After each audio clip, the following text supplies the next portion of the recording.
Viloyat soliq boshqarmasi tomonidan ommaviy axborot vositalari vakillari uchun matbuot anjumani o'tkazildi.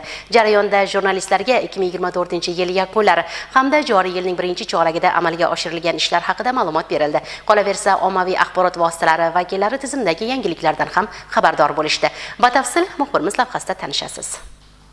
Ma'lumki, soliq tizimida amalga oshirilayotgan islohotlar mamlakatimizda qulay biznes muhitini yaratishga xizmat qiladi. Aniqrog'i, soliq yukining kamaytirilishi hamda qator imtiyozlarning joriy etilishi tadbirkorlik subyektlari sonining ortishi va yangi ish o'rinlarining yaratilishida muhim omil bo'lmoqda. 2024-yil uchun viloyat byudjet daromadlariga belgilangan prognoz 105% ga bajarildi va byudjetga 106 milliard so'm qo'shimcha daromad yaratildi. 2025-yilda davlat byudjetiga 2 trillion 400 milliard so'm soliq undirish prognoz qilingan bo'lib, xufiyona iqtisodiyotni jilovlash hisobiga bu ko'rsatkichni 2,5 trillion so'mdan oshirish maqsad qilingan. Matbuot anjumani ishtirokchilariga ana shular bilan birga soliq siyosatiga oid yangiliklar to'g'risida ham batafsil ma'lumot berildi.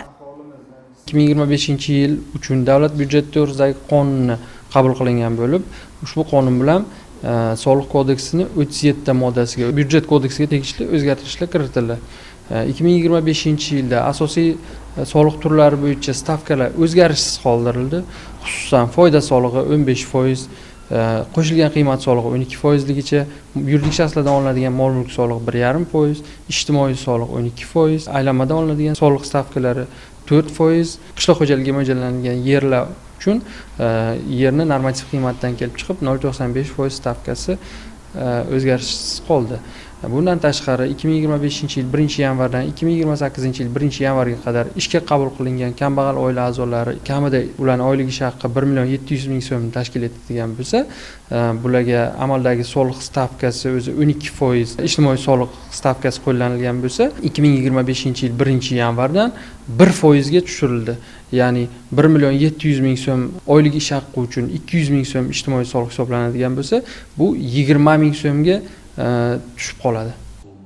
Shuningdek, mahallalarda soliq organlari tomonidan ishlashning yangi tizimi joriy etilib, viloyatdagi 330 ta mahallaga 168 nafar soliq xizmati organi xodimlari biriktirildi. Ular hududlardagi korxona va tashkilotlar, fermer xo'jaliklari hamda tadbirkorlik subyektlariga soliqchi ko'makchi tamoyili doirasida amaliy yordam ko'rsatib kelmoqda. Matbuot anjumani fikr, mulohaza va savollarga boy samimiy muloqot tarzida o'tdi.